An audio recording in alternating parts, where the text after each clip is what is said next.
Board of Architectural and Engineering Examiners February board meeting. All right, thank you. All right, for the roll, Melanie Doss, Present?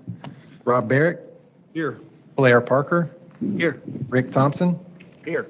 Brian Tibbs. There he is, I see him. He was here earlier.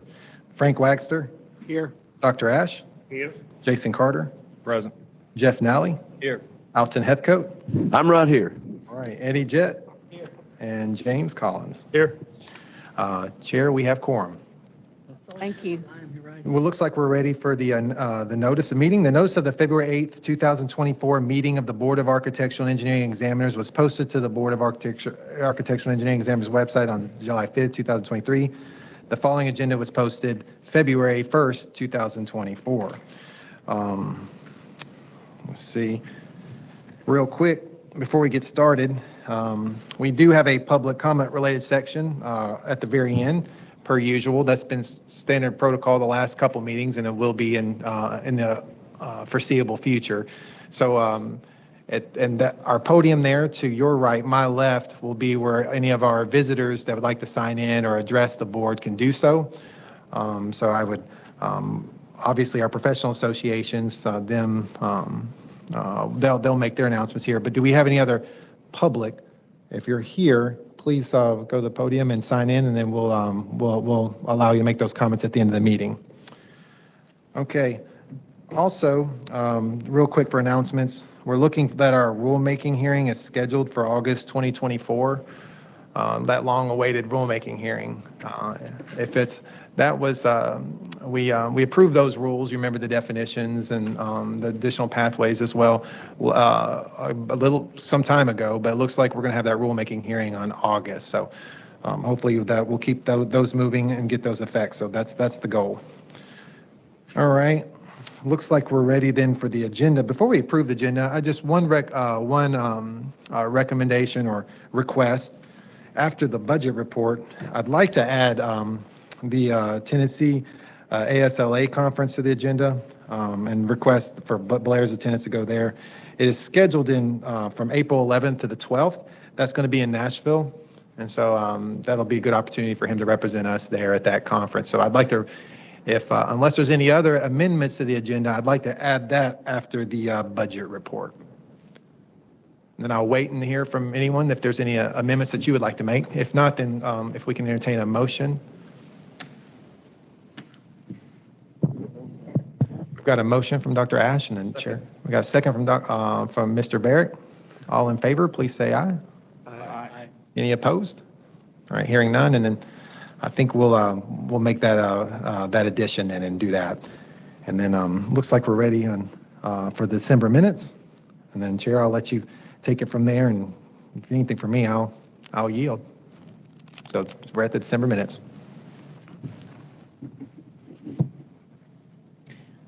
Do we have any comments regarding approval of December minutes? Any corrections, modifications? Move approval. We have a first. We have a second. Second. Do we need a vote? Yes. All in favor? Aye. Aye. All opposed? Motion passes. Thank you. It looks like we're ready for professional society reports. Ms. Anderson?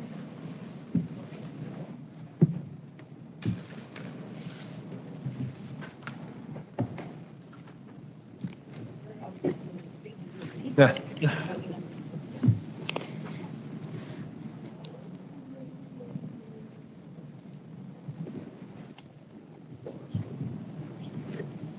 Thanks. Good morning. My name is Casey Anderson. I am the Executive Director of the American Council of Engineering Companies of Tennessee. Thanks for having me as always. I'll be brief. This is the time of year that no one finds me ever, and I live at the General Assembly, as do most of us. So there's a lot going on down there that we will report out on at the end of session. But things are going well at the General Assembly. And wanted to fill you in on a couple of things that are happening back home. Last month, we had a really good senior principals forum. We had about 100 40 people there, I believe, and all senior executives from our engineering firms across the state.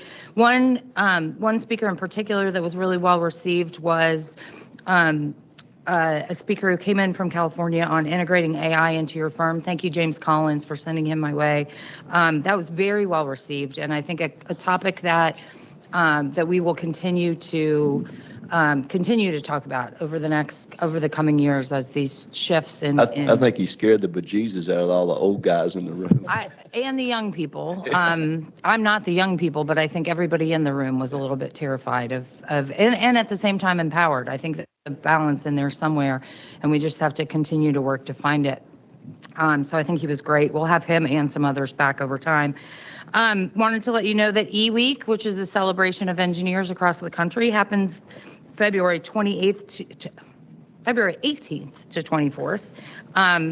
And we will be having celebrations across the state in different ways. All of the chapters across the state do different celebrations. There will be a dinner and casino night in Nashville. There will be a formal banquet with a lot of STEM activities in Knoxville and other things happening throughout the state. So if you're interested in helping with any of those celebrations or attending any of those celebrations, please let me know. Our ACEC's Leadership PE class starts next month. That's a 6-month course. We have about 32 folks from around the state who participate. 2/3 of them work for consulting engineers. The other third of them work for public entities, TVA, TDEC, TDOT, those folks. Really strong class. They meet 2 days a month for 6 months. So that will be, and it's an exciting, really strong group this year. I'm really excited about them. We will be doing our National Legislative Summit in Washington, May 13th through 16th. One of our big pushes right now is on workforce development. And we actually have started a National Workforce Development Committee, and I'm thrilled to say that the chair of that committee is our own Rodney Chester, who's the CEO of Gresham Smith. One of the two co-chairs of that committee is the new CEO of SSR, Susan Osterberg. So we are well represented up there, and they will be bringing a lot of ideas home on how we make sure that we are keeping people in the mix of keeping them on the path to professional engineering and not losing them to some of their other opportunities that come along. We've got 2 other conferences coming up that I want to make sure are on your calendars and to the mass public that is watching. Our partnering conference, ACEC TDOT Partnering Conference, will be June 10th through 12th. That will be at the Chattanooga Convention Center. We've got some really fun social activities those days as well. So we think we'll have about 800 there this year. We're really excited about that. So that'll be great. That registration will open very, very soon. And then the Tennessee Engineers Conference will be September 29th through October 1st, again at the Franklin Marriott. As you all may recall, that is the conference that is, over time, has been a joint conference between ACEC, I almost said AIA, ACEC, ASCE, TSPE, and the structural engineers. This year we've just changed sort of the ownership structure of it. It is now a Tennessee Engineering Foundation conference with ACEC together. The other groups are the technical societies and the professional societies are still participating. They're still coming in as member organizations, et cetera, but we've just shifted to put a little more focus on the Engineering Foundation for that. We have committed in that conference long-term to making sure that if someone attends that conference every year, that we are covering their PDH bases. And so along those lines, at least every other year, we will have an ethics speaker.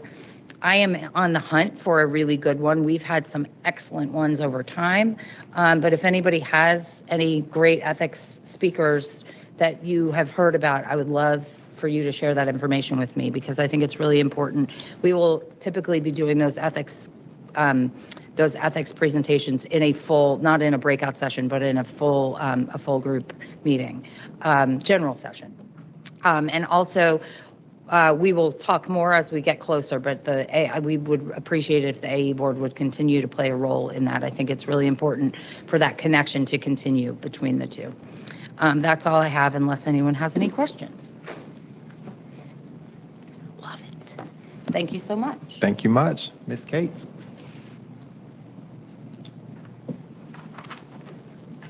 Good morning, everyone. Ashley Cates with AIA Tennessee.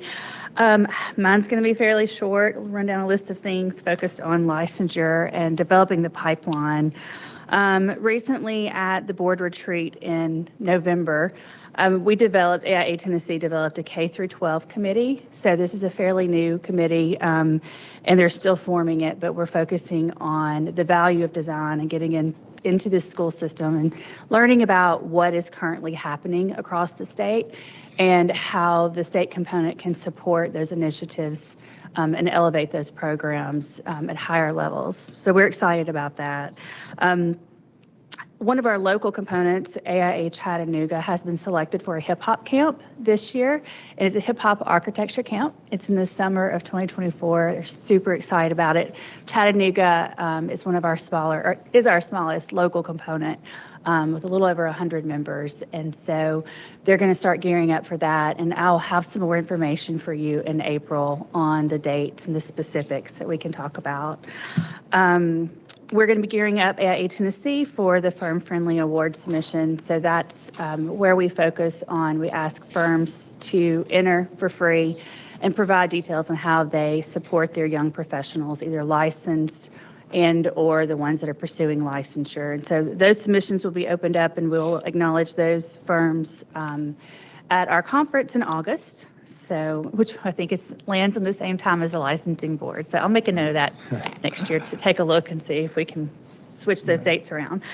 We're also going to be recognizing our new licensed architects. The summer conference, we give them a complimentary registration and an award for their achievement.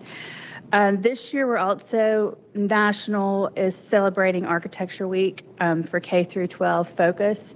And I believe that's going to be April 14th to the 20th. And so we're going to be working with the local components to educate at the local level, and then the state component at the state level, the value of architecture and what's happening in our schools. AIA National will be hosting a leadership summit at the end of February. We'll be heading to DC and taking all of our leaders to learn about what's happening as it relates to technology and the future of the profession. So I'll have more to report in April on that. We're kicking off the year, really. And then we have resumed our Friday afternoon study sessions. So we have this as an option where it really came out of COVID, I believe, where we have individuals and our members, associate AIAs, wanting to pursue licensure. We hold a study session every Friday afternoon where they can hop on at 3 o'clock, and they have study materials that they can go through. So it makes it a little more convenient for those that want to meet their peers from across the state and that don't have the time to drive and in person. So that's what we have going on outside of the legislative session and planning our conference. So does anyone have questions? I've got one comment. Josh Flowers is running for National Secretary of AI. Yes, they did. And the board, I didn't know, has it been announced? Obviously, it's been announced. He's announced he's running. Oh, right. So our board this past, I guess, I don't know, a week or so ago, the AIA Tennessee board did vote to approve and support Josh Flowers, FAIA. He is a member out of Nashville. He lived in Memphis for a while. He lives in Nashville for a while, and he is running for secretary of the national, the mothership. So we're excited about that. I believe the only other individual that has held a position would be Dwayne Grief from East Tennessee, and that was a few years ago. So thanks for that reminder. Yeah. What kind of activities do you have in a hip hop camp? I believe You can see Rick about that. You know, he's putting that together. Rick's going to lead a session. He doesn't know it yet, but he'll lead a session. They bring in some younger individuals, and they have our younger architects meeting with those school kids. I believe they're around high school age, and maybe the end of middle school, and integrating hip hop with design. So, Architects on the cutting edge again, you know? What's your rapper name? Ricky Rick? we can complimentary registrations for the licensing board members? I can have an invitation sent to everyone. I love this out of the box thinking, you know, this is really going somewhere. I can see that right now. All right, well, good deal. Thank you, Ms. Cates, appreciate that. Let me see, is Mr. Ridley in the house? Parker, do you see him anywhere behind me? Lurking? No, I do not see him. But I would like to add that Tennessee ASLA has been very busy, and it seems like there's a tremendous amount of energy now with Tennessee ASLA. I know that we appreciate you speaking to a local lunch and learn here at the Cordell Hall meeting Tuesday. 2 days ago. Yeah, 2 days ago. Where we had 37 attendees. Memphis had a similar lunch and learn where we had about 27 people. And I believe over on the east side of the state, both Chattanooga, which has a lower amount of landscape architects, but in Knoxville, they're very active over there too. So from my perspective, I love how we are communicating back and forth amongst ourselves. So there's a lot of good things happening in Tennessee ASLA. So, and thank you for attending that. Oh, you bet, my pleasure. And speaking to everybody. Yeah, my pleasure. I was telling Blair here, you know, when you go to lunch and learn, you show up and if there's 8 people there, it's a crowd, you know, and all these young kids that are just graduating, you know, and there's like 30-something folks there, and they're just eager and excited and, you know, a lot of energy. And so, and typically they don't get a robust sort of introduction to the board and what we do. There's a lot of misnomers about what we do and what our function is. And so that was a good time to share with them and introduce them. And then they also had a couple of the legislators were able to speak to them afterwards. So it was a good time. The only question that I heard from about 20 people is, will we be able to use this hour for PDH material? Just joking. It's amazing when you give them a PDH and you know, and a sandwich. I mean, you know, beautiful things happen. It's the floodgates open up. You know. All right. So I think we're. Let's see if we've got any interior designers. As Hannah here or Claudia. Oh, all right. We do have someone great.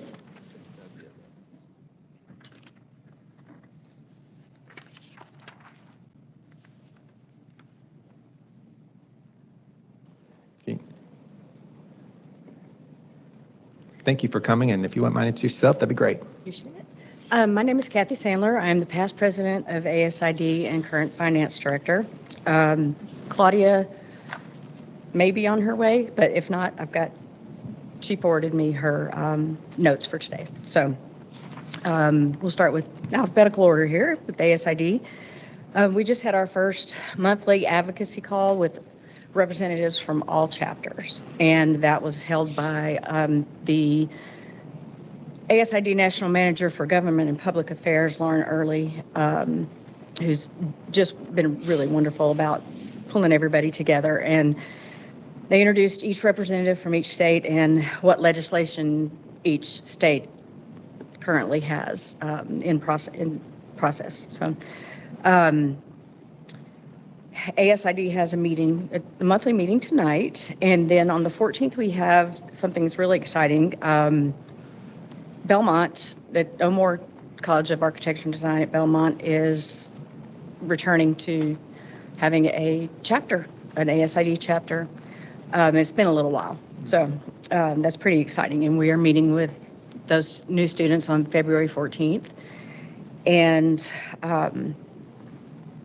it's great to have them back in the fold. I believe we've had one student member up until now, so they want to do this themselves. So this is pretty cool.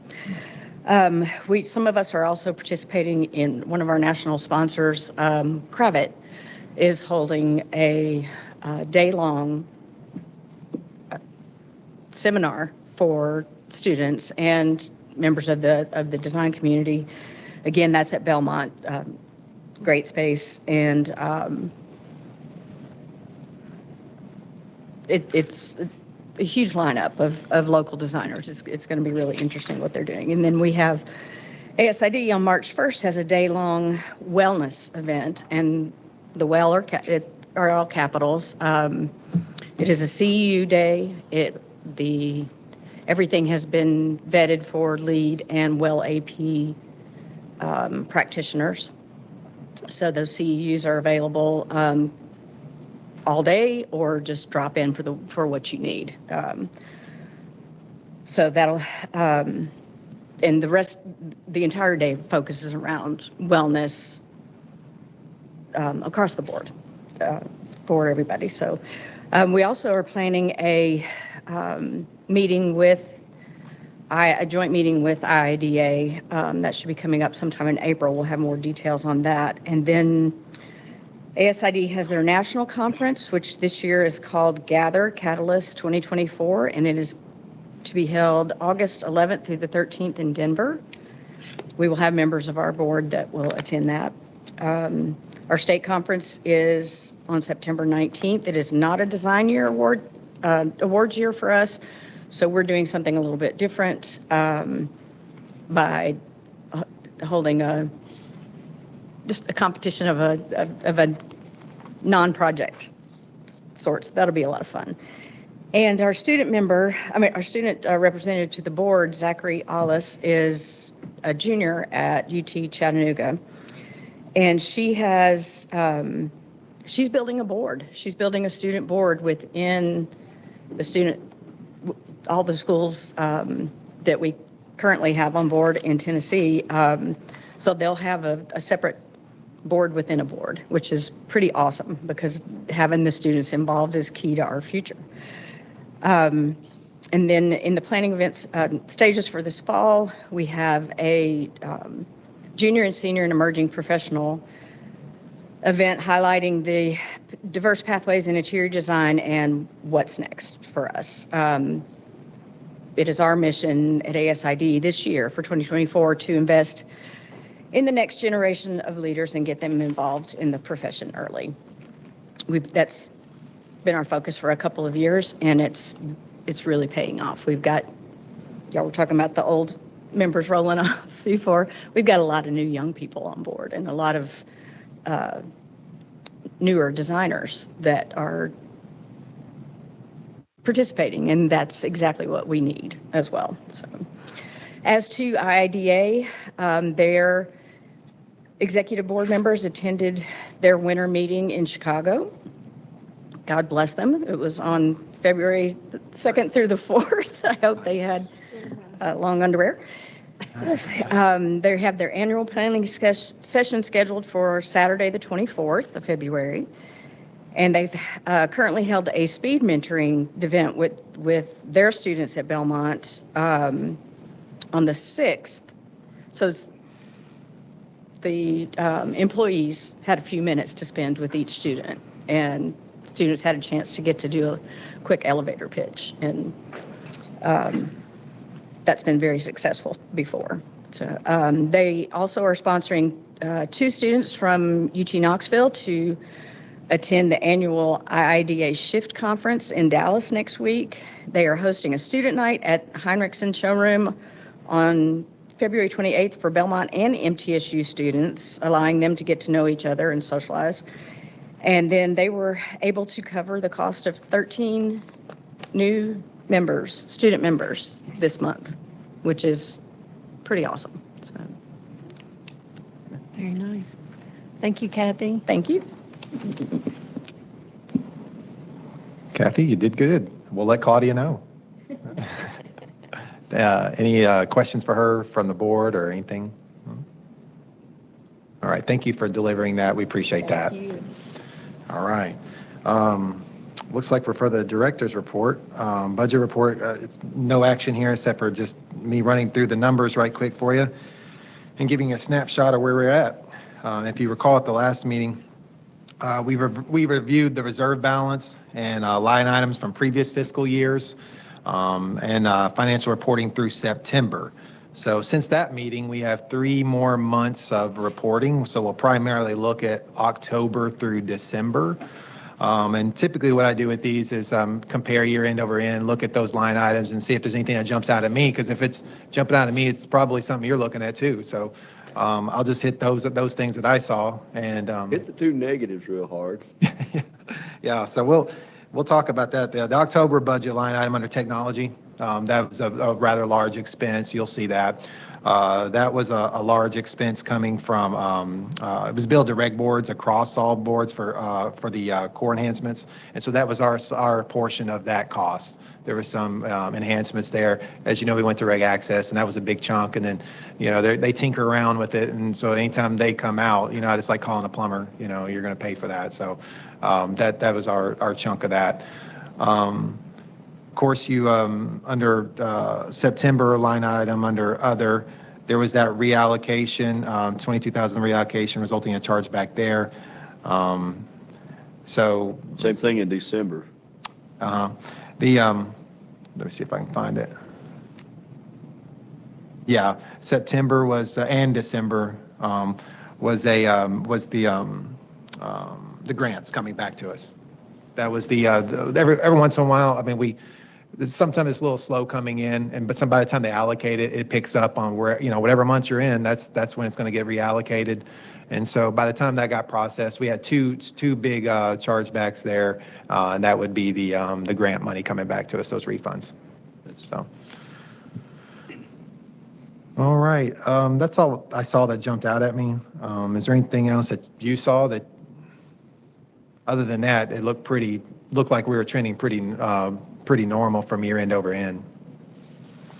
Okay. Glenn, I do have a question. On the licensing review fees, how many individuals does that represent? Do we know that? Are you talking about the state reg fee? The licensing revenue. Oh, how many that represents? So you're looking at, I mean, that's all licensing revenue. So that would be comedy, initial, that would be renewals. That's the whole bag.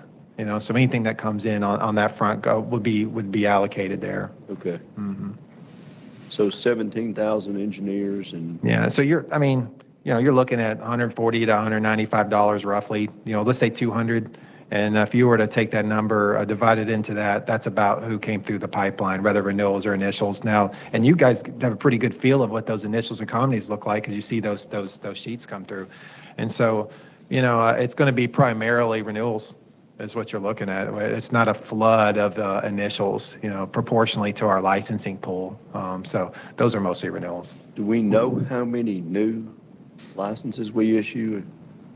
Yeah, I do. I run the numbers every year. It's not required, but these things come up. Plus, I just want to know. And so we're seeing a moderate increase. I don't have the numbers in front of me. I've run them for this year. I've looked at them, and there's increases across the board. So that was good. I didn't see anyone take a dip, and so that's usually the first thing I'm looking at is as a dip, and then how much. Yeah. I'd be interested to know what the number of new licenses are. Oh, I can rattle that not off the top of my head, but I can give you a pretty good rough estimate. You're looking at about 17,100 engineers. I'm talking about brand new. Oh, brand new. Less than 1,000 for that. Several hundred, and then proportionate with the architects, the interior designers, and the landscape architects. You're looking at a handful. But they're proportionally, it would be pretty much in line with the engineers. So yeah, a couple hundred maybe with the engineers. I guess I'd be really interested in how that compared with the number of engineering graduates. Oh, I see. Yeah. Well, I mean, they were talking down. It was trending downward. We've talked about that a couple years ago when I first came on board because we were talking about fee decreases then or as a possibility, but we wanted to watch that data. Because the Higher Education Commission and the others, when the accrediting bodies, when they were reporting that there seemed to be a downward trending in that regard, and majors in that regard, that affects us because one of the three-legged stools is education. If so, that's a trend we care about. We want to watch that and look at that, and it wasn't like dramatic. It wasn't falling off a cliff or anything, but there was. That it was worth us watching, and so, but it hasn't translated yet in our licensee pool. But as you know too, with the standard degree, a 4-year degree, it may be a couple years too. If their enrollments are down, well, they haven't graduated yet, So we may not feel that until a couple of years from now. I guess one of the things I was trying to take into consideration is now that we've got the decoupling act in place and people can take the exam, do we have information about how many people sit for the exam? Or would that come through NCAAS? Yeah, we can, it would NCAAS, I mean, they track those numbers. It's, but yeah. Do we know the average age of licensed engineers in the state of Tennessee? I don't, 104. Yeah, Yeah. The reason I asked that, surveying, I know I just learned a couple weeks ago, it's trending near 60 for licensed surveyors, and I figured it's probably that's a trend too. yeah, as soon as you said that, I started thinking about the data columns to see if we could even extrapolate that. I was trying to decide if date of birth was on that one. And I want to say that it is, but yeah, I haven't, we haven't extrapolated down. No. Good stuff. But right now, I mean, we're going in the right direction. There's a lot of boards, and just so you guys know, there's a lot of boards. If you go 2 years with in the red, you have a self-sufficiency hearing, and I was sitting there for some rules for another board, the appraiser boards, and there's a lot of boards, especially out of the health department, there for self-sufficiency, and so there's a lot of folks talking about fee increases or bleeding their reserves, but it's just not pleasant because you have to go for that exam every single year until you bleed the reserve. While you're bleeding the reserves, you're going before the government ops and having that discussion, and that discussion's about you're under a lot of scrutiny, and we're fine with that. It's just not pleasant if we can avoid that whole process. So we're healthy. We're at a good place. We're in the black, and we're trending in that direction. Now, if we're not here to collect money either and balloon the reserves. So we'll have to keep an eye on that. So it's a delicate balance, So anyway, all right. Yep, looks like our handy dandy staff here. They just handed me a note. I mean, this is top notch. These guys, I'm telling you. Thank you, Heidi. I know. And if you're going to pass notes, we're going to read it to the class. So, architects, we've got 56 new ones. We've also got engineer, we got 193 new ones. So remember I said about a couple hundred. So that makes sense. And proportionally, architects, and say 4,400. Interior designers, 11. And looks like we don't have, do we have landscape architect on here? We had 6 initial of those. Okay, so 6 of those. That's for 2023. Yeah, we do a calendar year. The first of the year, I'll pull those numbers. Our system doesn't necessarily extrapolate in the middle. Yeah, it seems kind of low to me too, but nonetheless, that's roughly, kind of what we're looking at. But yeah, I can give you, of course, you guys, if you want to reach out to me direct, I've got those numbers, and then we can give those to you direct, the dates they were pulled and what those look like. So anyway, and so Blair, I'll reach back out to you and let you know what those are. So yeah, I did feel really good about what I saw in the class. So there was when we did our lunch and learn, there was a robust response there, and it seems like it's really picking up. I was telling them that I really felt like the secret's out. It seems like folks are aware that, and quite honestly, when I first came into reg boards, I backed into this role, and I wish I would have known about licensure then. I think licensure is so important. It's a property right, and you think about it's a grave responsibility. Yet, what an honor too. And so, I think a lot of folks, that's not, when you sit down with the guidance council, that's not one of the tracks they're usually discussing. They talk about, some basic occupations. They talk about, education in that regard, but no one's really having a robust discussion about licensure. And so, and then instilling that into this next generation. So, I'm glad that we're making some effort in that regard and have that conversation with folks too, and also to help reset their expectations as to what the board actually does and what they can expect out of the board.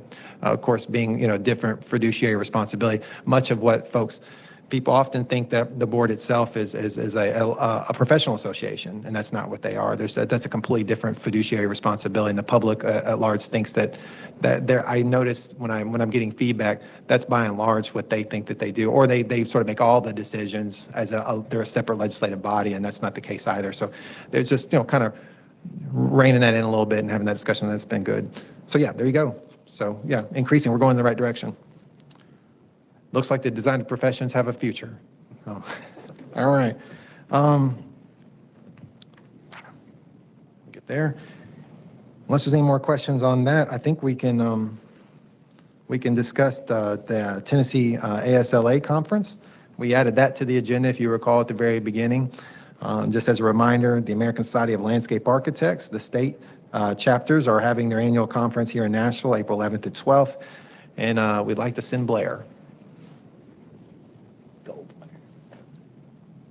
So, yes, ma'am. Do I have a motion to send Blair to the ASLA? I think so. Second. All in favor? Aye. Opposed? Motion carries.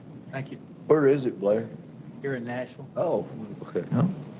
Yeah, and interesting discussion is that the prices of everything in Nashville has gotten to be so much in the downtown area that now they're thinking about moving further out, whether it be Franklin or Brentwood or wherever in the coming years. We traditionally go from one side of the state to the other and we make our rotations, but this year it's Nashville and we're downtown and it's pretty expensive. Casey, how much are rooms at the Marriott when people come in for the TEC? Completely depends on the contract we sign. Can vary dramatically. Based on the number of people? Based on lots of space needs, but also based on what else is happening in Nashville. Hotel contracts can vary by hundreds of dollars per day. It's a very functional space for the TEC, though. I'll talk to Blair about it. All right, sounds good. All right. Looks like we're ready for comedy application reviews. We discussed it in our engineering meeting, by the way, as well. We discussed it last meeting, and then we brought it up in the engineering meeting by way of a primer reminder. Some of you were already sitting here, but for sake of the record, too, if some folks are just chiming in, we discussed the possibility of a policy change. So if you look at your iPads there, we're looking at the actual policy itself. That would be document number 4, comedy app review. And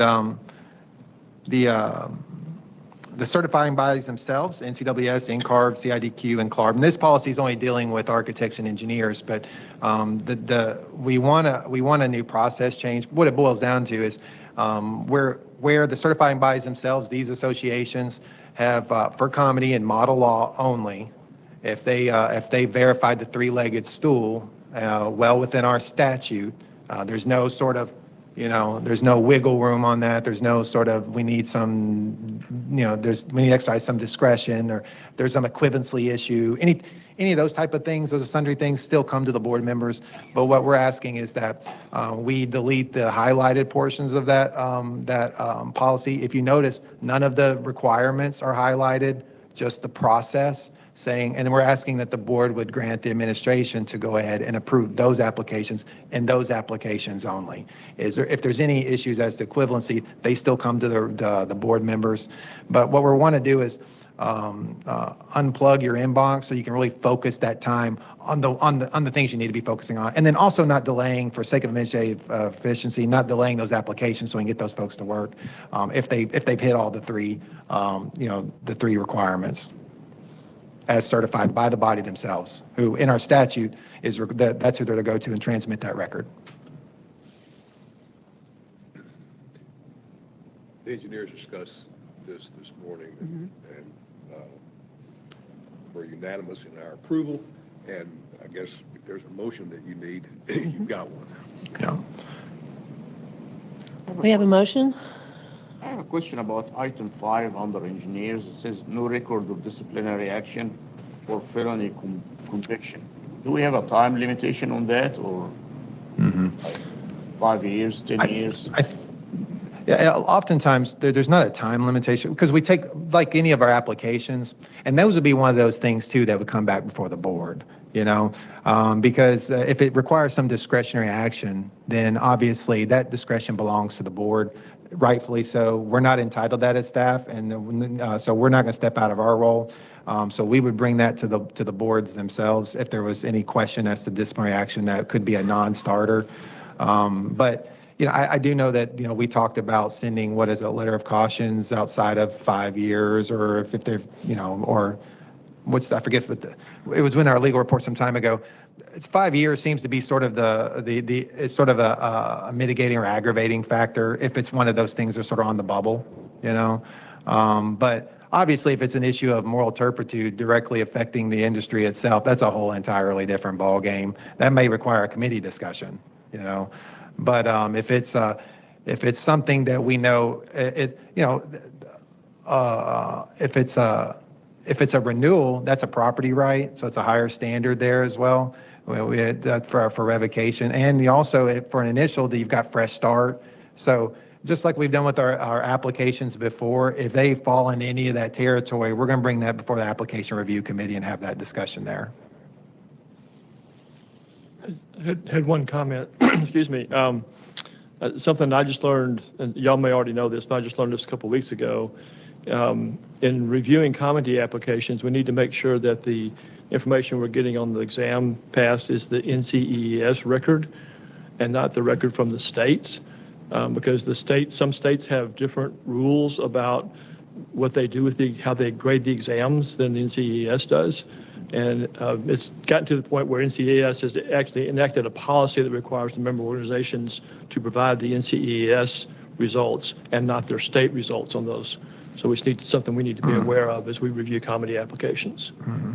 Yeah, and what he's done, what we see, and to Mr. Collins' point, thank you for bringing that up. What we see is basically a letter of good standing, and then it'll say licensure by exam.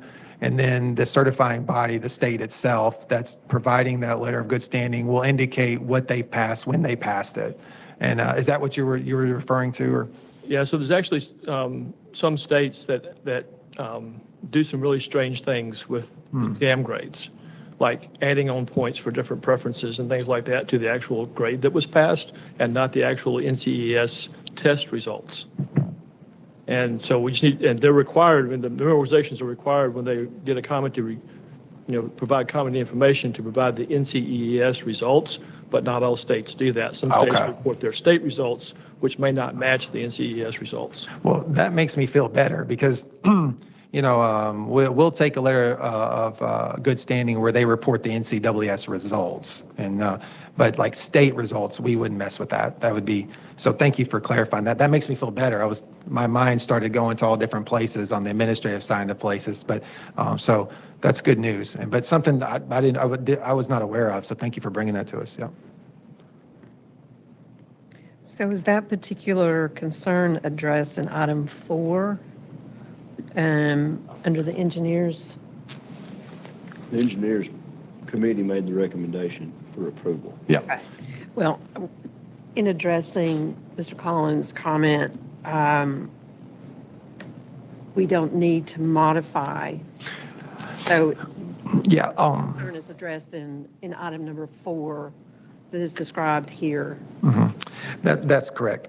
So what I guess the motion we would need, since the landscape architects and interior designers aren't included on this policy, is just a two-part motion. If someone would be willing to make that one, that we could make the designated adjustments to this review, since it includes the architects and the engineers, and then a second part that we also apply that process to our interior designers and our landscape architects for consistency across the board, so that way everyone's included. So I will modify the motion to include that. Thank you, Mr. Barrick. So Mr. Barrick has made such a motion. Do we have a second? I will second that. Thank you. Okay. Any further discussion? Yes. And this is more for clarification. And I will say that staff does a wonderful job providing information to us in a very organized manner, and I really appreciate that. But the purpose of this is to streamline the process, so that will help us as board members, that'll help staff, but that'll also be great for the applicants as well, presumably, right? Right, that's But I'm wondering what this is going to look like, because when I now receive an application that I know that it's been flagged by staff, will staff identify what those items are that don't quite fit? Absolutely. And that's been my recommendation across the board too. I didn't anticipate that discussion, but since we're having it, and I've got one here that I just, this is one of the tools that we've looked at. I talked to our staff, and I wanted to streamline our candidate sheets. And like, for example, the engineers, you've got the public chapter, and that's pretty robust.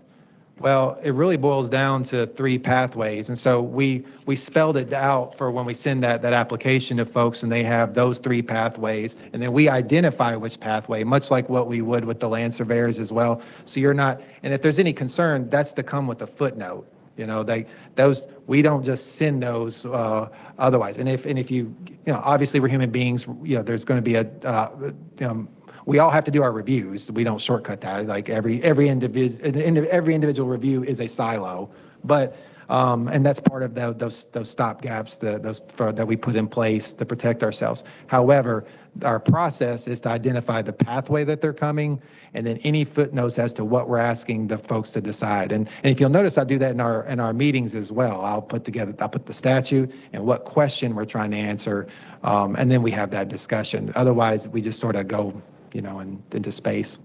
Thank you for that clarification, because if this is an effort to save time generally around the board, and staff already knows what the flag is, then it'd be great to pass that on to us. So I just wanted to clarify that.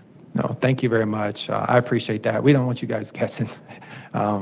Especially if we have that information, we need to give you the benefit of that information. Your time is too valuable, and we appreciate you already getting into it. So, and we're going to continue to do that. So thank you for bringing that to our attention as well.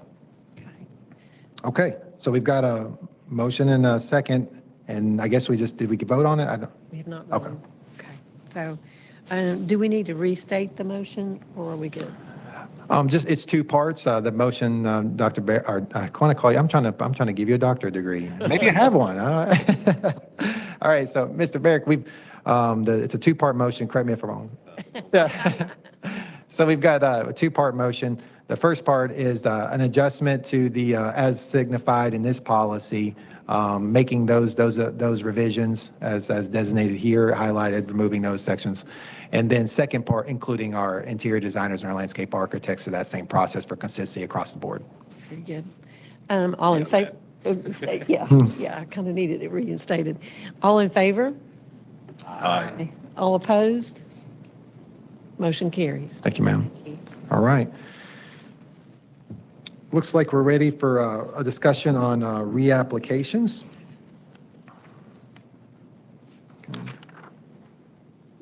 Give me just a minute. All right.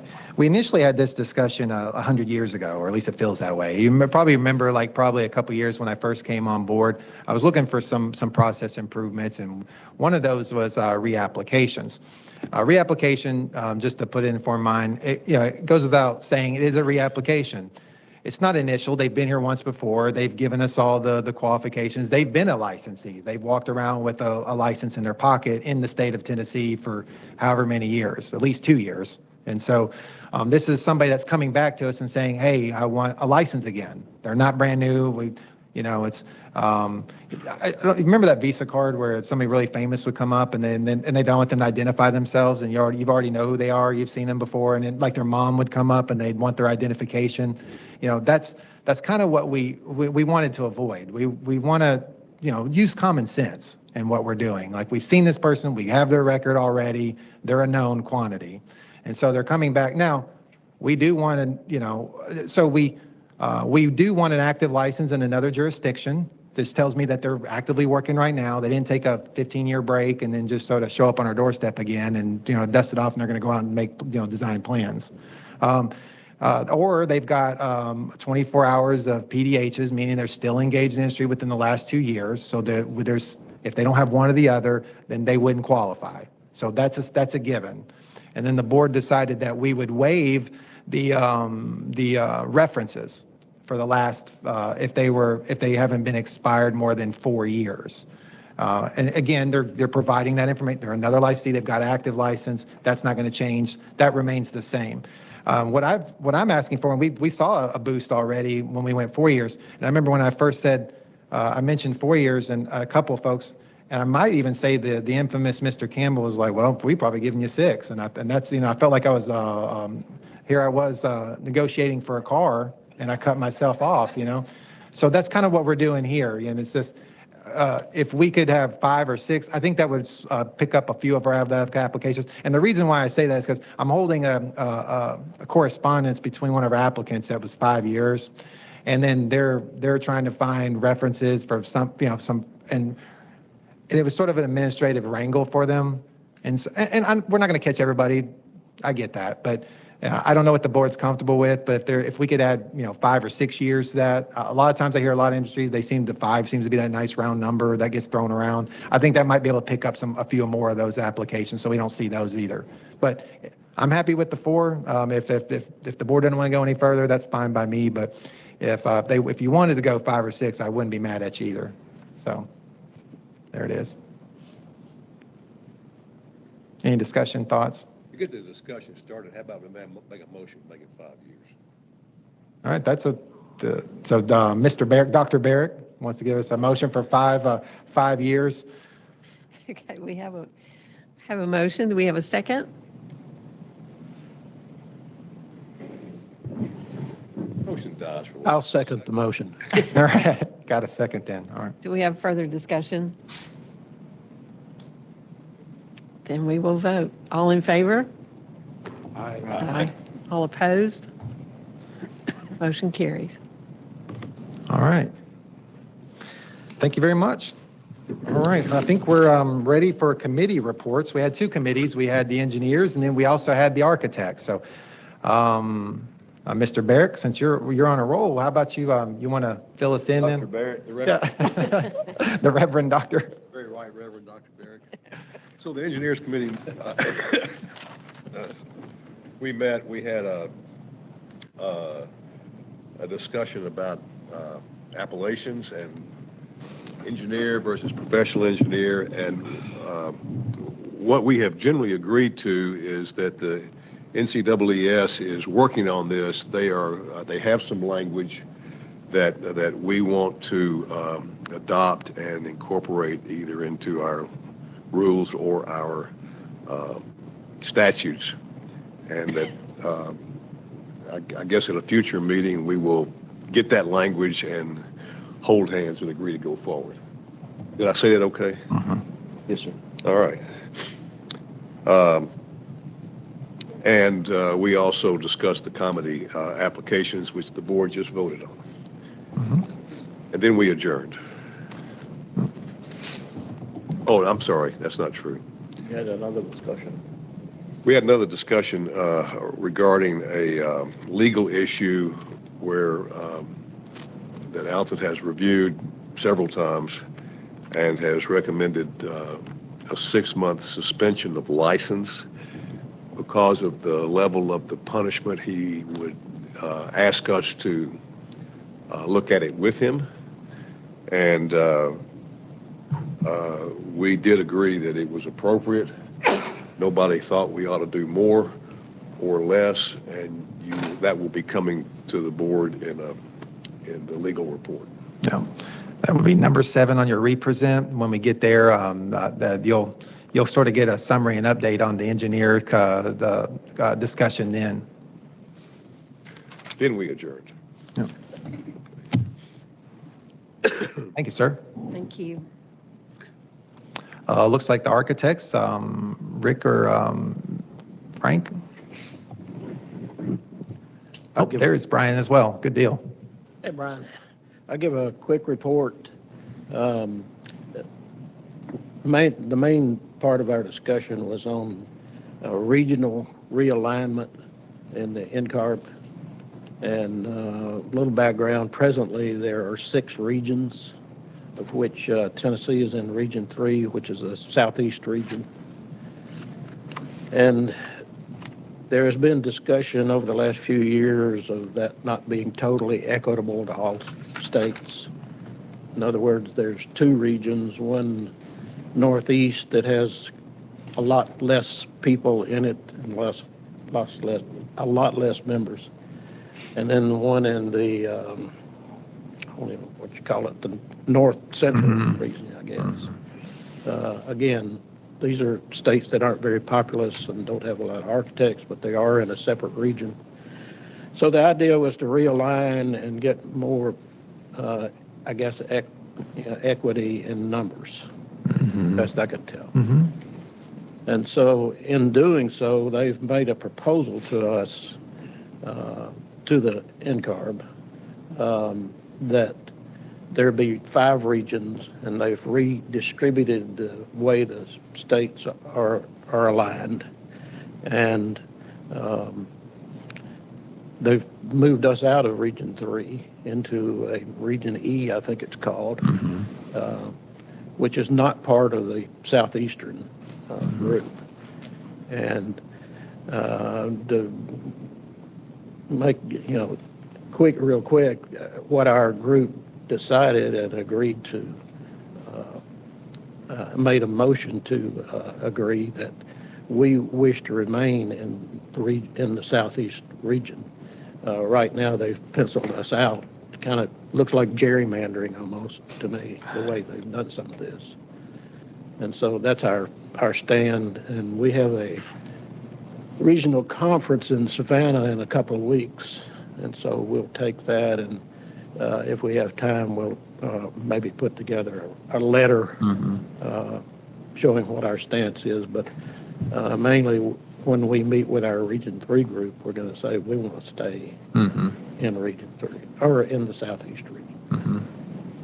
Frank, is that something the full board needs to support just to help you out or anything?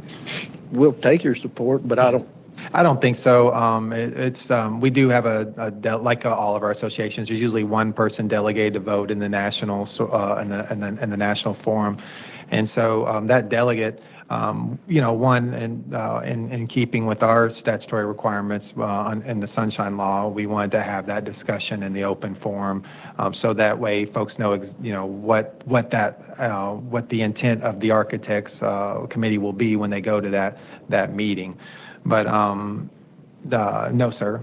I took a long way, just like a bureaucrat, to say no. Well, for what it's worth, I support you. I do wonder, it said they've worked on this for 5 years. Well, are they going to care what you think or what we think? No, I think they're going to have a tough time getting the vote. Yeah. To do that. Yeah, they got to get 37 votes, so. You might get Virginia to join in with your protest since they got moved out of their well, too. Texas got moved out. I don't think they're happy either. Texas is. Well, and I think I actually believe that some of the other states in the Southeast will join us. It's not like that we're just their favorite, grandchild and they love us, but they don't want that collective influence muted. They understand we have a shared sort of interest together, and if that block gets sort of broken up, and I feel like some of these I think they've anticipated the support that they're going to have for it. They think maybe 3, 4, well, more than that. It's probably about 4 or 5 states are going to get affected, and then that'll be the only resistance. When the Southeast realizes that they're getting folks that don't share our interests, I bet there's going to be quite a few more. So where we best serve them is let them know that, hey, although we're affected, we discussed it in our board meeting. That's the support, that you're talking about. And the board feels collectively that that's not a good decision for our collective interest and for our folks. Because, these industry standards, they have to transmit certificates to us. And in a lot of ways, these discussions are very important. We were just talking about appellations just a little while ago. And so these have implications. It's not just association implications. These are industry implications that could eventually trickle down, that do affect our citizens, and that's why it's important, and that's why we care. Did I miss anything, gentlemen? Okay. Fine. Okay. I think that's it. Thank you. And if you're wanting to look what that map looks like, if you go to your documents at the very bottom, it's signified by, all of our committee meetings will be signified. If it's enumerated, that's a board meeting document. If it's got the designation of architect or engineer, interior designer at the front, that's the committee documents. At the very bottom is architect document. About 6 pages in, you'll see the way they drew that map. Okay. All right, I think unless there's any other discussion there, I think we're ready for public comment period related to items on the agenda. So let me turn over my shoulder and see if we've got anybody. If there's anyone, at this point, while I look into the room, if anyone's online, if you could enter into the chat, and then those that are monitoring that will let us know and allow you to speak. And then I'll look into our who's physically present now. Anybody that's present like to approach the podium? Okay, seeing none. Anyone on the screen? All right, seeing none. Anyone that's on the screen now that has not put in the chat but would like to speak? Anybody? Okay. All right. Looks like we're ready then for the legal section and the legal report. Oh, sorry. Okay, number one is 2023-060-901. The respondent self-reported to be practicing on expired license when missing the renewal date of 11/30/2022.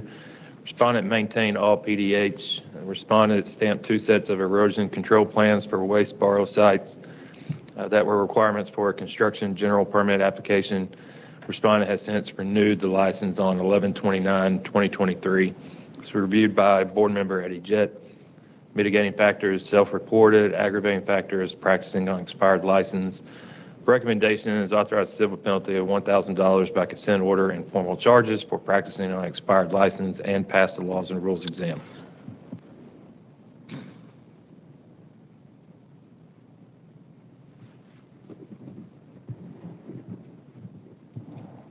Mr. Chairman, I move that we accept the recommendation, approve the recommendation. Second. Discussion? Second. Yeah. No discussion, then we will continue with the vote. All in favor? Aye. Opposed? Motion carries. Number two, 2023-060911.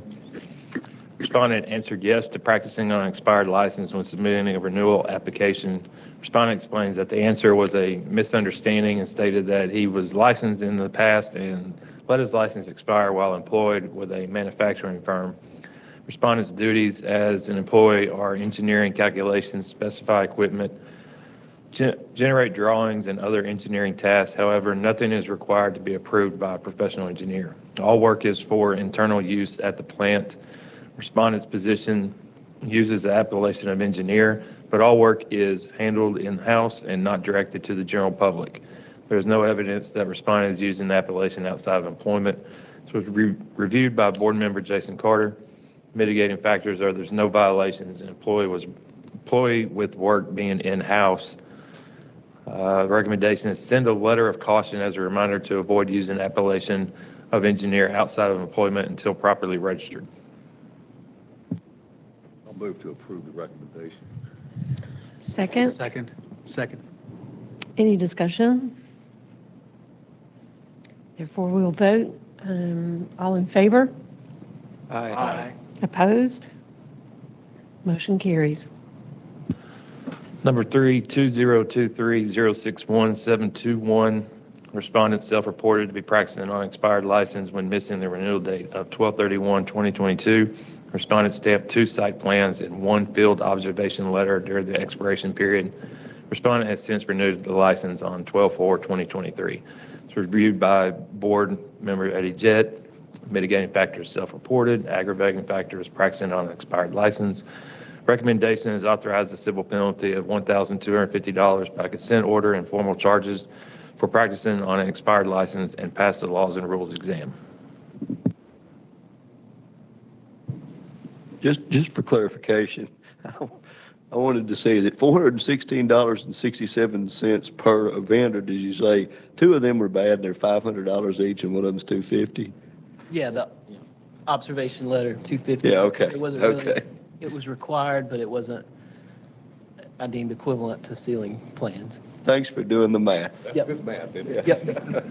Second part is much cleaner. Move. So moved. Do we have a Oh, motion? you can't move. Okay. Okay. I'll move to approve. Okay, do we have a second? Second. Oh, Ash can. Second. I've got the second. They're over here. I haven't got, they're discussing. 12 seconds. Do we have any further discussion? Okay.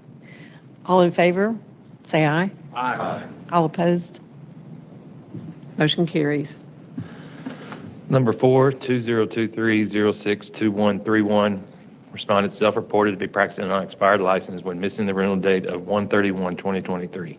Respondent inadvertently listed the expiration as 12/31/2023 on a list of 20 states currently registered. Respondent states no reports or drawings were stamped in Tennessee and maintained all PDH. Respondent has since renewed the license on 12/6/2023. Reviewed by Board Member Jason Carter. Mitigating factors are self-reported and no reports or drawings were stamped. The recommendation is send a letter of caution reminding the respondent to be aware of renewal. Do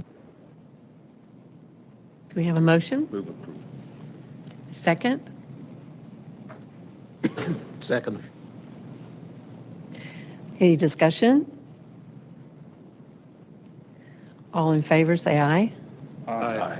Opposed? Motion carries. Number 5, 2023-063291. Respondent self-reported to be practicing on expired license when missing the renewal date of 10/31/2022. Respondent learned that payment had not been made from a 2023 in-house employment audit. Respondent stamped plans on 2 projects during the expiration period. Both projects involve load-bearing concrete tilt-up wall panel buildings with metal roof deck, open web steel roof joists, and joist girders, interior steel HSS-shaped columns with conventional shallow footings.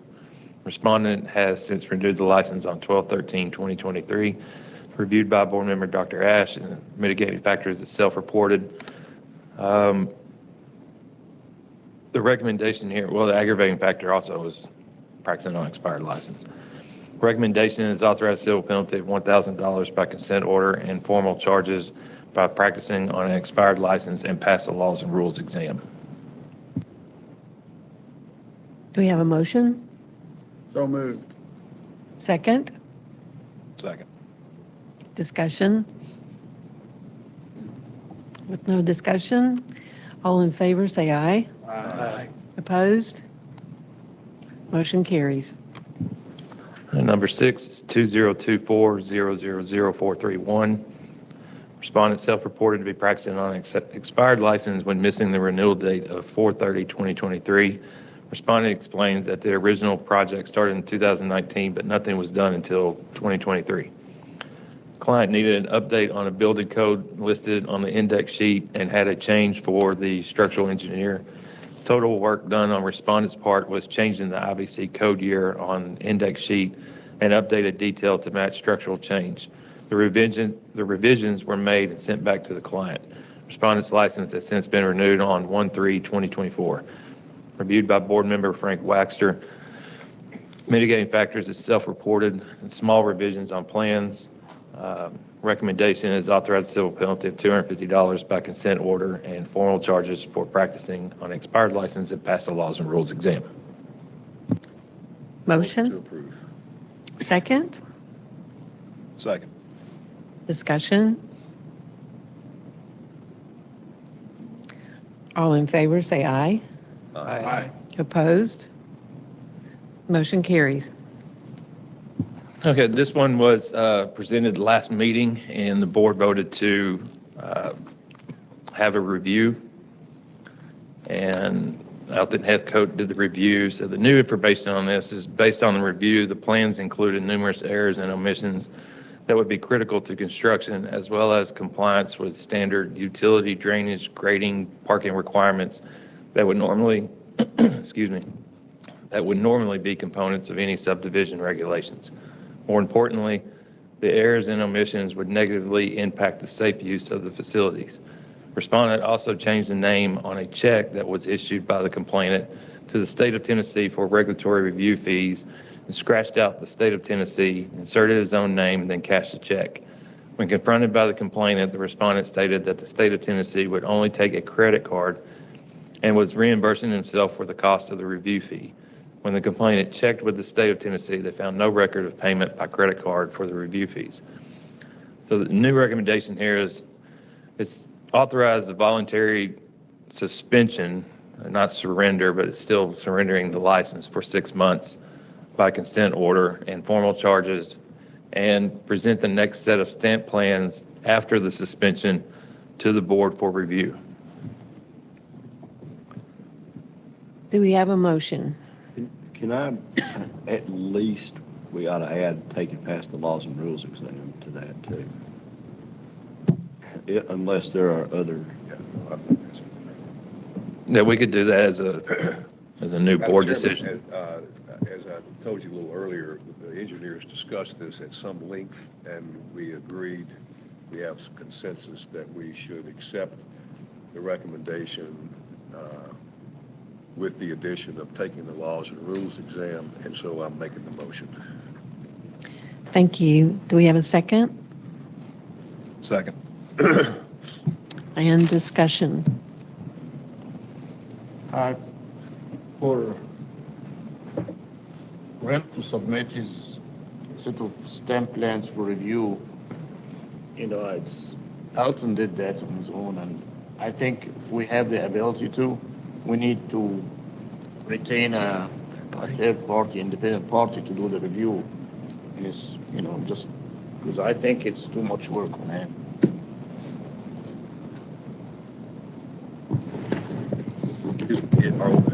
Are we, the board, allowed to engage a third party to do a review of plans? Well, that was one thing that I was going to add is under the rules 0120-02-.10, it's other enforcement actions. It says with respect to any registrant, the board may, in addition to or in lieu of any other lawful disciplinary action, take enforcement action against any registrant who is a respondent in a disciplinary case. Other enforcement actions may include, but they're not limited to, the following. One is passage of the laws and rules exam at a minimum passing score of 80%, which we do. Number two is completion of additional board-assigned continuing education hours with appropriate documentation required. Or number three, assignment of a probationary period with peer review of all technical work accompanied by reporting requirements from the reviewer. I guess what I'm asking is the state of Tennessee willing to pay an outside party to review a set of plans based on this board's recommendation? I would think they would. For the record, I have offered to do that again. I have myself and staff members that can do it.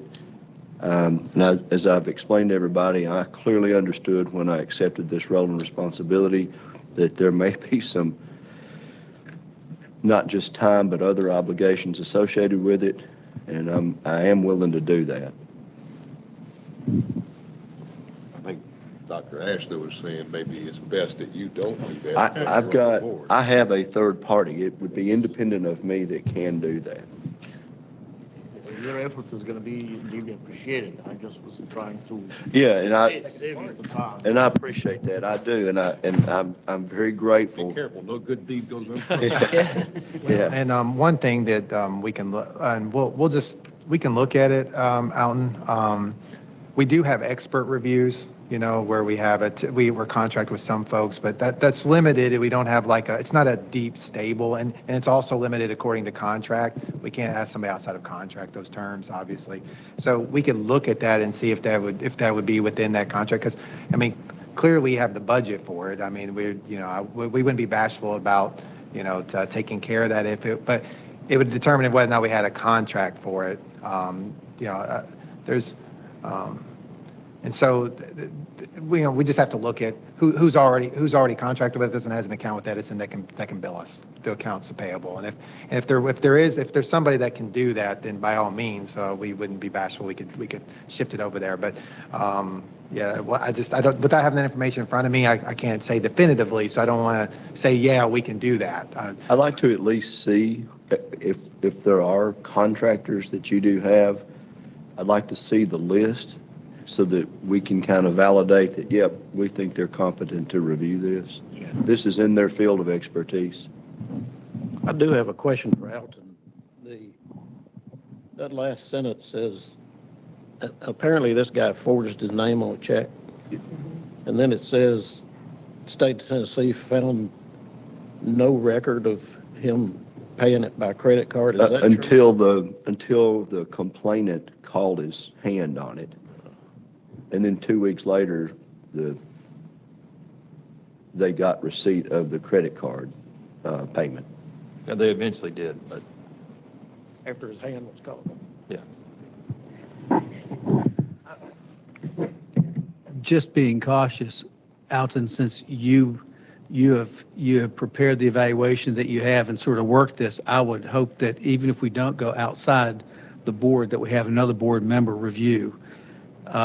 It would just seem like a very cautious thing to do from a legal perspective, I would think. Yes, thank you. In the past, we have had independent engineers and consultants advise the board if we had a structural, if we had an issue that we needed outside expertise on. And I don't know if that still exists, if those were ongoing contracts, but we have done that in the past. We've had that opportunity, and we've recommended that to be done. So I feel pretty good about that. I'm from the show me state, you know what I mean? And so I know we've probably done it in the past, but then each contract is on a cycle. Yeah, so I don't, so it's like we have done in the past, but yeah, can we do it now? Do we have a contract now that's in place? We probably do, but one of my action items is just go back and take a look at that and sort of circle back. I'm just saying we've done that in the past. And my second comment is that this check thing, isn't that a legal issue? Malpractice too. Malpractice? I mean, are we not talking about that? What are we just, I mean, if it's malpractice, it comes before us, right? Triggering events. Look, suspending somebody's license to me is the ultimate penalty. And I would never, ever engage that without a lot of thought and processing. And look, we've seen people do things before that were marginally competent, at least. But in this particular case, that was the triggering factor that pushed me over the edge towards suspending the license. Well, to me, if the complainant had not checked on that, this guy was putting that money in his pocket. And I think it goes far beyond just a suspension for 6 months, in my opinion. We've done it before for up to a year, and it seems like he's getting a little slap on the hand for being, dishonest as well as incompetent. So I'm just saying that in the event that we might want to consider something additional to this. And I heard your comment earlier about that this is his only job. Well, this is my only job too. So that doesn't stand up. So anyway. But if it's taken away from you for 6 months, it has a meaningful impact, not just on you as an individual and your firm, but also in your reputation in the community. And when you get put in jail for stealing money, it also has an impact on you. Sure does. So that doesn't hold water with me. So. No, we had a appraiser, and we felt like there was Well, I mean, just down to it, it was unethical what this appraiser did, and it was determined that it was really criminal, as well. And so we moved for a suspension, and we gave, I think it was a 6-month suspension. In their words was, that'll put me out of business. And I'm not worried about that, to your point either. You know what I mean? You do something wrong, you deal with that, but nonetheless, though, to your point, across the board, we don't worry about the implications of that. We just do what we know we need to do. But it will have the impact, to your point, as well, too. And that's across industries. That's what this appraiser said, because, licensure, it just means, but, let's have to find another line of work for a while, and that's just part of it, But so I guess last time we had a motion was for 6 months, so we'll either amend that motion or dispatch with that We motion. amended it to include and take and pass the laws and rules exam. So we'll just need to do something with that one if, or amend it or keep it or. So I have two questions. The forging the name on a check is a criminal offense, but we don't know, or we're not stating that any criminal charges have been brought against this guy. No one's filed any formal complaint. No, I mean, nothing's been filed. He just scratched out the state of Tennessee and put his name on it. Okay. Which, I mean, it's a criminal offense, but. Even so, if it was a criminal charge, that would fall outside the jurisdiction of this board anyway, right? Right. Okay. Right. So the other question is, procedurally, what happens at the end of that 6 months? So we say there's 6 months and then review the stamp plans. Well, if that stamp plan doesn't occur until month 7 or month 8 or month 9, he is not automatically reinstated until that occurs, right? So it could be longer than 6 months. Is that accurate?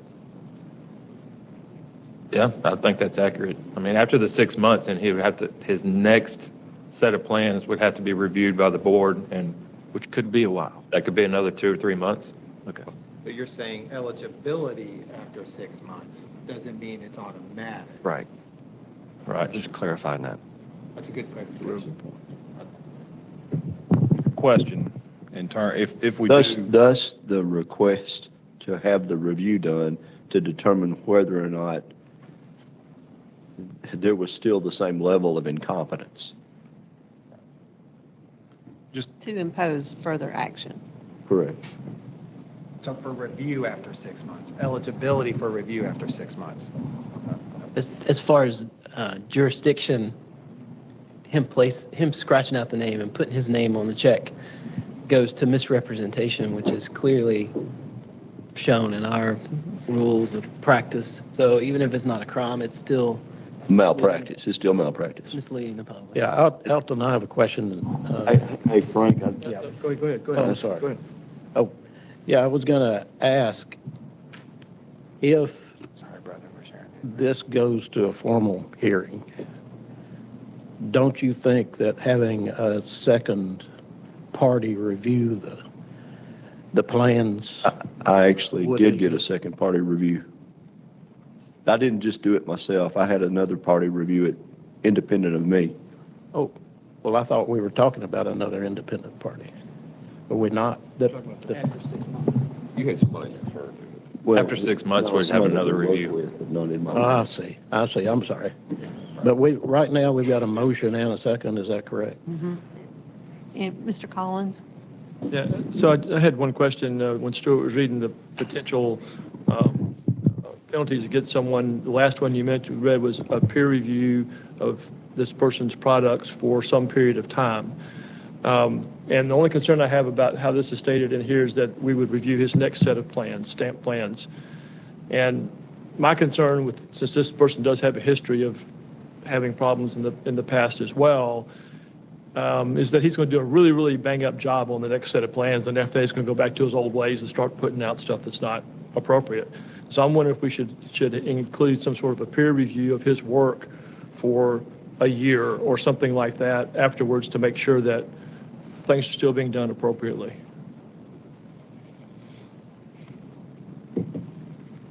And I'll just ask, if we are using a state contractor to review these plans, as a taxpayer, I've got a problem with, this guy's causing the problem, he should be the one paying for that, right? Instead of my tax dollars going to pay for that. But I agree with that, but that kind of confuses interest a little bit.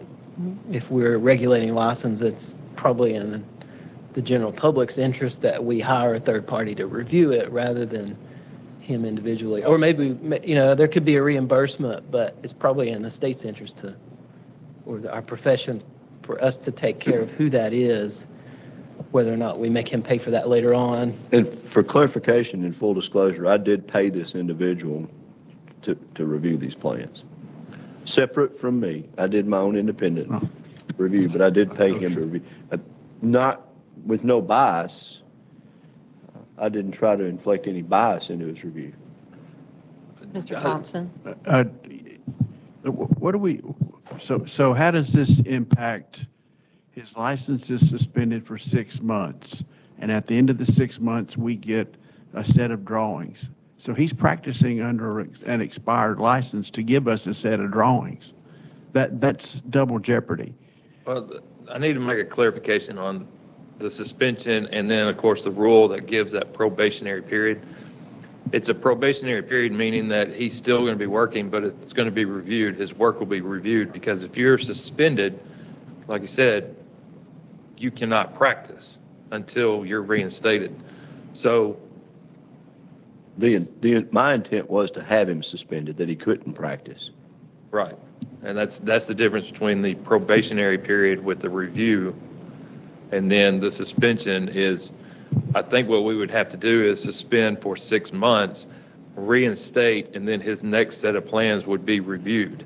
Now, if there's a problem with those set of plans, you would open up another complaint and we'd go through the process again. But we wouldn't be limiting him or her to only working on that one set of plans, would we?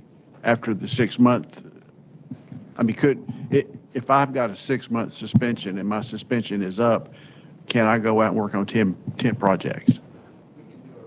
Excuse me. We've done this with appraisers, so I'll borrow from them. One thing you do, so what Stuart just described, and correct me if I'm wrong, Stuart, suspended 6 months, not working. After he gets reinstated, probation, for a limited period of time, of which, with the appraisers, what they do is they give us a list of all their projects. I pick one or two that I like, you know what I mean? Or it's random selected. So they don't get to cherry pick and give me their golden child and say, there you go, and then we review that and then make a determination. So that would be the one way you could take care of that. Is that going to be included in this motion then, or is that already? We would have to amend that motion in that regard. Will it be a friendly amendment? Okay. Sorry. So the part that's reviewed is work that was started after the 6 months. Correct. Yeah. Work that was done during the 6 months. Correct. There will be no work during 6 months. Would it be cleaner to say that we're probationary. suspending his license for 6 months, and for the next 6 months, he's under probation, and all of his by a third party? You wouldn't want to do all of them. It just that could be quite a hurdle. That'd be very cost prohibitive, and then we would be committed to doing that if we say we're going to just randomly select. You give me a number, 3 to 5 or whatever, and then we randomly select it, and those are reviewed. So how would you like the motion amended? 6 month suspension. Probation for 6 months thereafter, for which a list of all his work would be submitted and then 3 to 5, whatever you want reviewed with the laws and statute laws and rules exam. Of those projects as determined or selected by the board. They give us a list of all their projects, and then we select however many you want in that 6 months. I accept the amendment, and I'm hoping somebody can write it down. Okay. we got a good paralegal back there, and he's probably going to walk out on us and quit. I'm not sure. Is there a requirement that the board has to review at the end of that 6 months? Anytime during that 6 months? Anytime during, because they're looking at those as they go, and they can open up another complaint and review it at that time. So anytime during that 6 months thereafter. So he's being affected for an entire year. Yes. 6 months suspended, the remainder of the 6 months under probation and then what we need in part of that motion is how many of those do you want randomly selected? to be determined. I don't know. What, do we need to specify that? Well, we can just, I mean,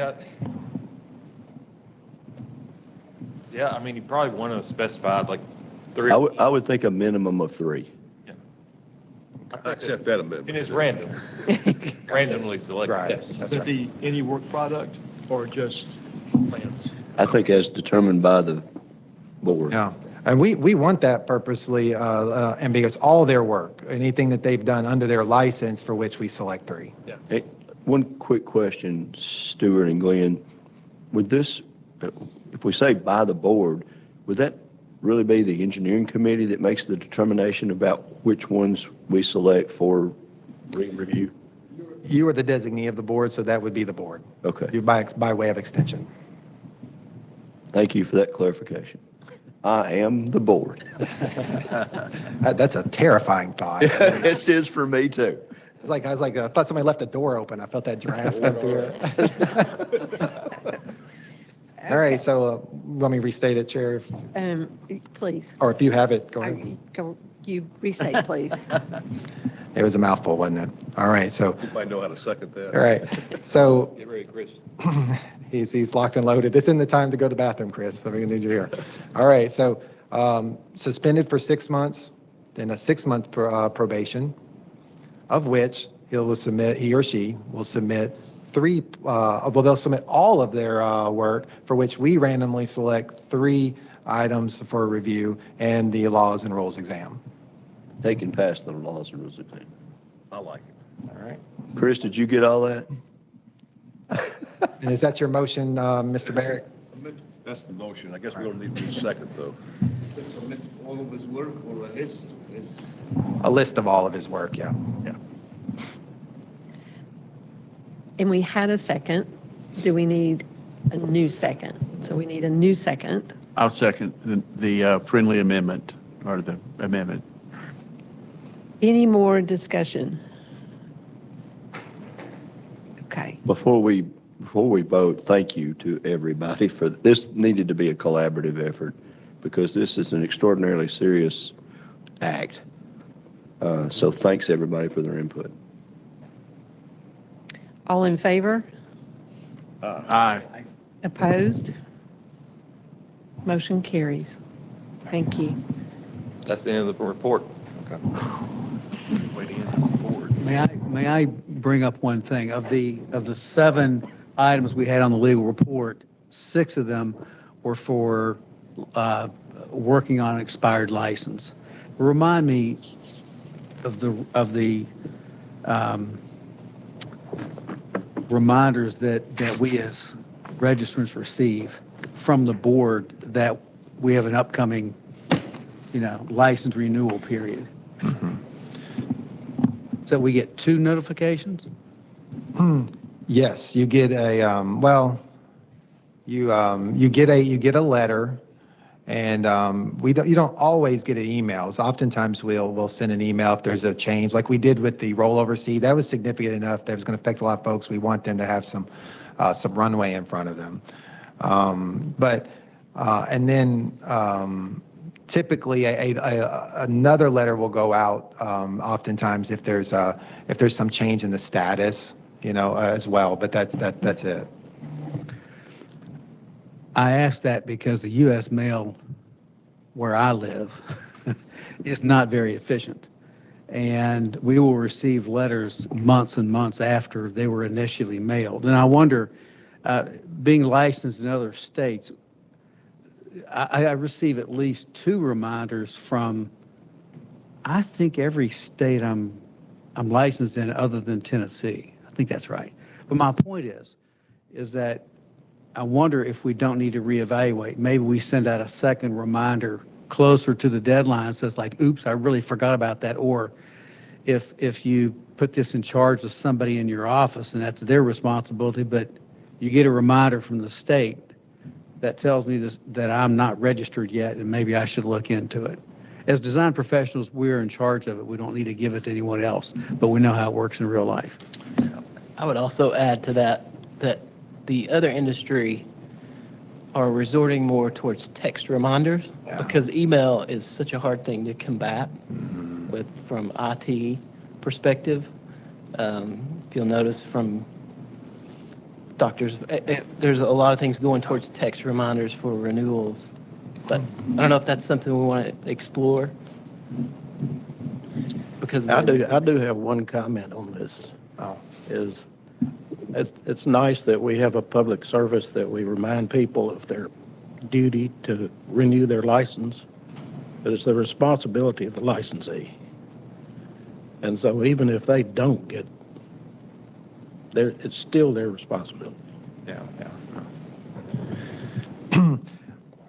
You know, Stuart and I were, I'm going to break our attorney-client privilege, and I'm going to tell you what we were talking about. And so we were talking about reminders. And, you know, statutorily, we're obligated to one. And we're going to meet our statutory requirement. We always do. You know, but our folks are people, and you're right, and I'm glad you said that, Frank. At the end of the day, I mean, we're all responsible. You know, I had a professional license in another industry, too, for a while, and it was up to me to renew that. My wife has one as well, and she does regularly as well. So I don't, but at the same time, too, we want to, you know, do everything we can in our effort to assist where we can. We've looked at a lot of different things. You know, up until recently, we didn't have a text capability. Reg Access now, I believe, does. I mean, but they haven't fully explored that yet. I don't know they're quite ready for that. Now, emails, there's problems with that. You get spam, you get it bounced in different areas. You know, I've been sort of the opinion that, you know, if we can do a letter and select a paper trail and then an electric option too, you know, to let folks know, hey, you know, and get that done. That's important, you know, because we don't. And it does, it's heartbreaking too when you see folks that are, you know, they come in, to your point, you know, they're on the report, and I try to put myself in their shoes, and that would be devastating, you know, especially to somebody that is very conscientious, and it was a missight on their part, and that's not that, you know, those are difficult. We, in keeping with the statute and rules, this board and all of our boards, they do what they need to do, and we respond accordingly, and most of our folks respond appropriately, and we appreciate that. If there was some way to head that off, you know, as an extra measure, all the while knowing that it's their responsibility, then, you know, we're going to make that effort. You know, one of the things that, because we were going through a transition, there's been limited sort of additional notification options to us, but some of that settled down. Now on this side, you saw a lot of those core enhancements come through. Remember, we were paying for it. I mean, we saw it so we're on the other side of that now. So and as you can imagine, you're onboarding anything. If I come to somebody and say, yeah, we want to go above our statutory responsibility and do all this other stuff, when we're just trying to plug the holes in the boat, it's not going to go over very well. But at this point on this side of it, you know, I can look in some of those options. I wrote that down. We'll look into it and see if there's some other things that we can do to assist. And if we can, then I want to. We should do that. I agree. And Blair, you bring up a good point. But if you look consistently, every time we have legal reports, we have a lot of people that have the expired license issue. And I agree that if there's one other step we can take as a reminder, particularly given our, I don't want to call it net revenue surplus, that if it cost a little bit to send a second reminder out, okay, I would be good with that. Yeah, obviously, that's a decision for the board. All right. Maybe sponsor a architect hip hop camp or something. I want to just get video of that, Ashley. When you're there, I want to see the hip hop activity.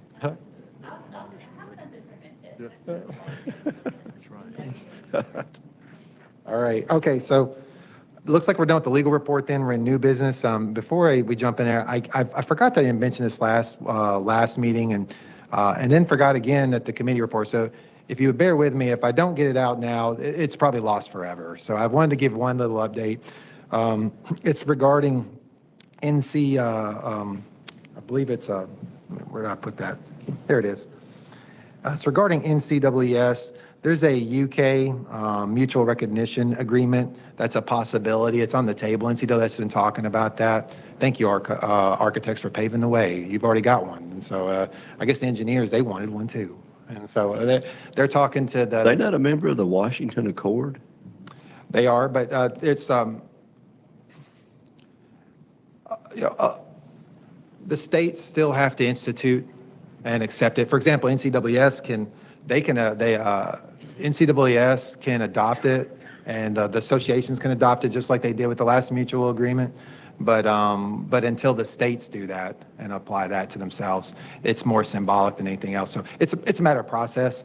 I suspect, I don't suspect there's going to be a lot of resistance from our standpoint, but they're looking that'll probably be hammered out at the next annual meeting, so August. So probably the end of the year, you'll hear a little bit more about that. Their consulate's sort of hitting all the jurisdictions and trying to raise support until that's done. So we'll see. Yeah. So that nothing to report yet, except for that there'll be something to report. So yeah, coming at the end of the year. Any other new business? Yes, sir. Artificial intelligence, I know the engineering community is working on that. I don't know that I'm concerned about artificial intelligence or AI, but I think we need to pay attention to it. And I wonder somewhere along the way if our board does not need to put some guidelines in, or at least a statement that gives some guardrails or bumper pads or whatever, to remind people that it's still their responsibility when they're using AI, because we don't know where this is going to go.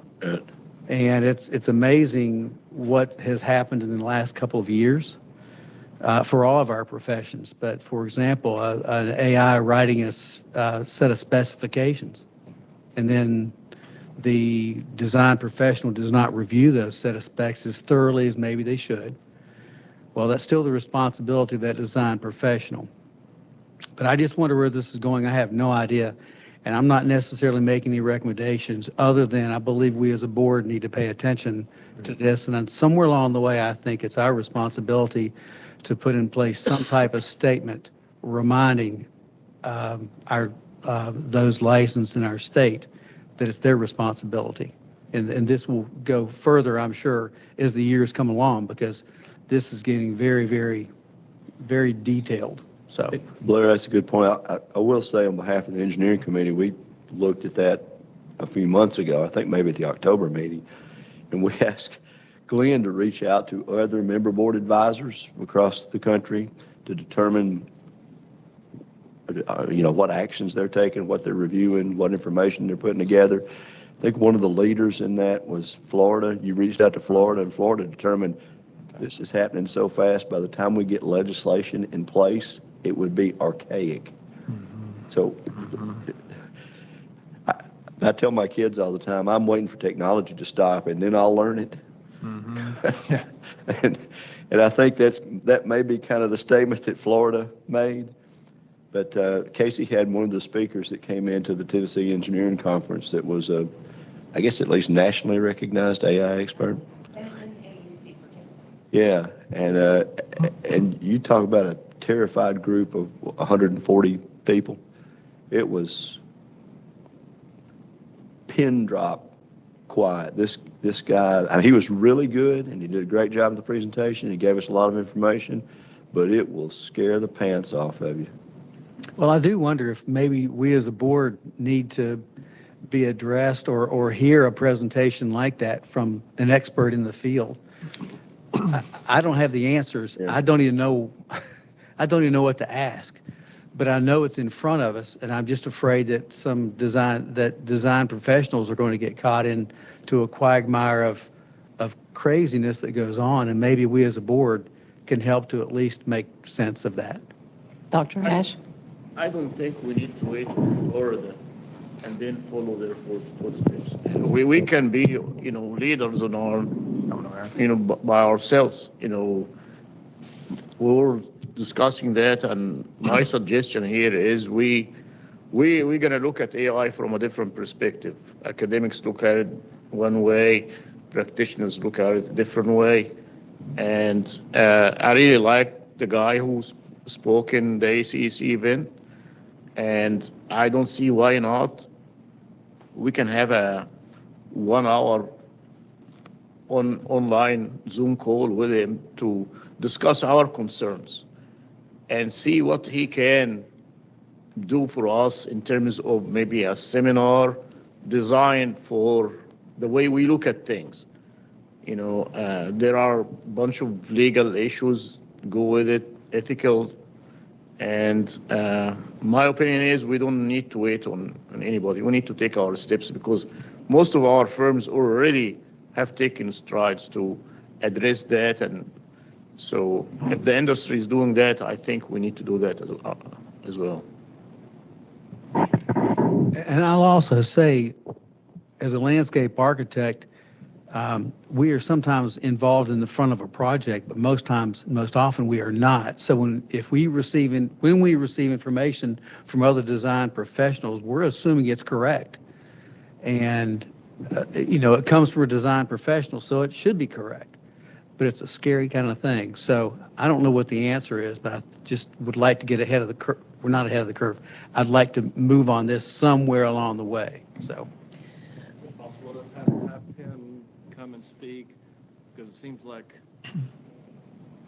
educating the board on the risks without having that knowledge, it's hard to act on something you don't understand or don't know what the risks are or what's coming or what can be seen so far. So having someone come and speak and present, here's what you need to be thinking about, that would help guide any kind of discussion or decisions we make. Just I'll try to talk loud. Thank you. How much did it cost to have Medi come? I think that's proprietary, probably information in my contract that I probably shouldn't share. Okay. It's more than $1. I don't think he would appreciate that. I think he has lots of different things that he does. Yeah. Okay. Or to Glenn. I think I think what we're asking is what is the platform around which we can be educated and bring someone in? Is it a special session? Is it something that could be done over a teleconference or something like that? Or what's the protocol on that? Well, obviously our scope, is health, safety, welfare, regulation. And so with that in view, a lot of the MBAs have a forum and we talk about it. I get emails all the time where we're discussing, whatever's affecting us. So, I only say that because I want you to have some peace of mind that I'm not waiting for, marching orders. I'm trying to be sensitive to what's out there and what's coming down the pike and how it's going to affect us. And so,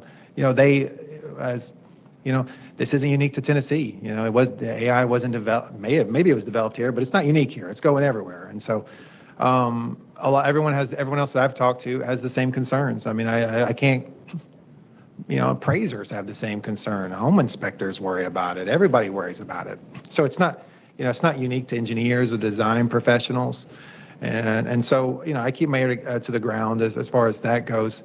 And of course, I'll be happy to receive the information. I wrote it down, matter of fact, to reach out to Casey. So if Casey could give that information, it'd be great. And we'll explore that as a possibility. But ultimately, the scope isn't so, it's good to know how it affects industry because then that affects how we regulate it. So it's not like it's not helpful, but with health, safety, welfare, and the public in view and regulation in view, there's just not a whole lot of information. And we talked about how it's so rapidly changing that when I talk to my counterparts in a couple of jurisdictions, the thought was you don't want to cater it to what the current technology is now. You want to put up sort of a philosophical framework because that gives you more flexibility to work with. And so the people are very careful about, getting right to work in a corner because the laws we have on the books now address it. We haven't run into anything yet because they still have to review those plans and have to work at it. there was a time where you had to show your work, and now you can, you couldn't use that TI 81 calendar or whatever, and now you can. If we got accountants and everybody else bringing in fancy calculators, and geologists the same way. Used to be a time where you couldn't use that. So there's going to be, AI is going to be, there's going to be a place for it, but you're never going to remove the professional. I mean, there's going to be, their involvement and how much their tools may change. When they open up their toolbox, that may look a little different than what they're used to, but you're still going to need the professional. And so we're waiting. When I say waiting, that sounds like such a reactive word, but it's actually, it's a proactive waiting. You're watching the space so that you know where to move and how to react, with the anticipation that you'll do just that when that time comes. So, but we're all having those discussions now in our MBA forums and discussing that. So it's, nobody wants to get caught off guard and then not have the tools they need to respond. But, and the other thing too, the beautiful thing is our laws account for emergency sessions. So it's not like we would be married to to the current timeline for rules or statute if something was to happen as well. If there was I went to a hearing just recently, and they were putting in emergency rules, and they were going to be effective, immediately. So there's options for us. We're not just left helpless, and while AI just sort of runs over us. So we're going to keep monitoring that and exploring our options. But it's a good conversation to have. Thank you for bringing it up. Anything else on new business?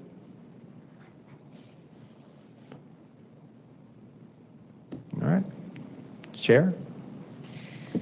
If there is no further business to be performed by this board, this meeting is adjourned. Thank you, ma'am. Thank you. See you guys.